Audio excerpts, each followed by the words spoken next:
Hi, I'm Alissandra Cummins, Director of the Barbados Museum and Historical Society. I'm here today enjoying a conversation with Charles Card Reynolds, who is the owner, and I should say more than the owner, the visionary who has brought together this group of images of black people in Britain between the 18th and 19th, early 20th centuries.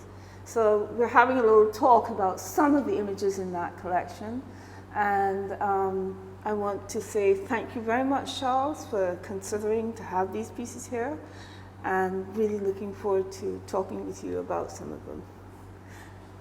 Now, I'd like, first of all, for you to tell us a little bit about this amazing woman, Zhinga, or Queen Zhinga, as she was known. And what is it that made her important to be included in this exhibition? Because of course her time of prominence would have been in the 17th century, and yet this is a 19th century image that we're looking at. Yeah. So please talk about her a little bit.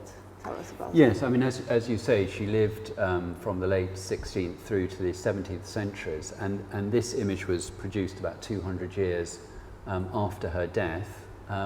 It was produced by French artists, but as you can see, this was then marketed and sold for a British audience. It was sold within a collection of images of famous and influential women. And we can see a series of information, as we often get on a print, and this is one of the satisfactory things about collecting prints, is they often declare quite a bit about themselves, not only in terms of the subject, but they will often say something about where and when they were produced, and who was the original artist, and also who in this case, it's detailed here, who produced the print, which is a lithograph here, which was a piece of lithographic limestone that was then engraved with this image, and that's why it has this quality like a drawing. A lithograph is able to capture that very sort of soft quality that a pencil drawing or crayon drawing might have, which I think is very sympathetic for this, you know, very lovely and subtle portrait.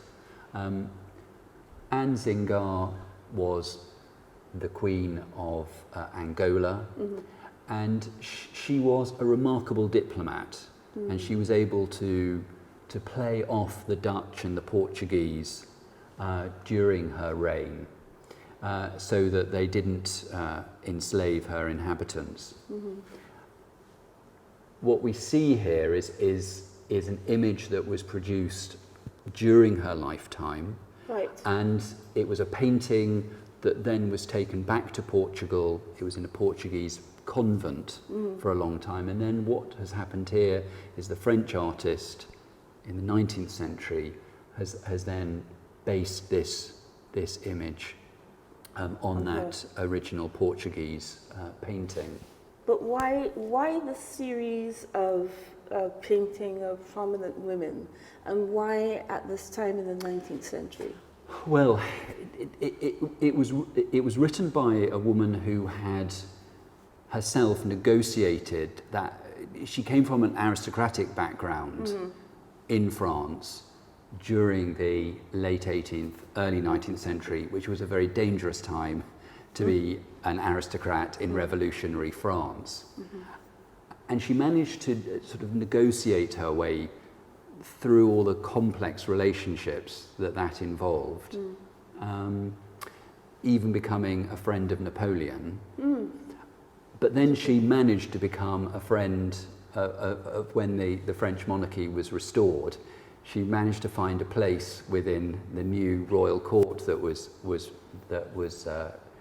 formed. So clearly, she was a woman who had a great understanding of the subtleties and complexities and dangers of political life. And I think she was reflecting back on someone 200 years before who had had the same sort of experiences, the same dangers, And what were those dangers? Because, of course, people might wonder, well, why on earth would a portrait of a black queen find a place in a religious institution in Europe? Yeah. Why?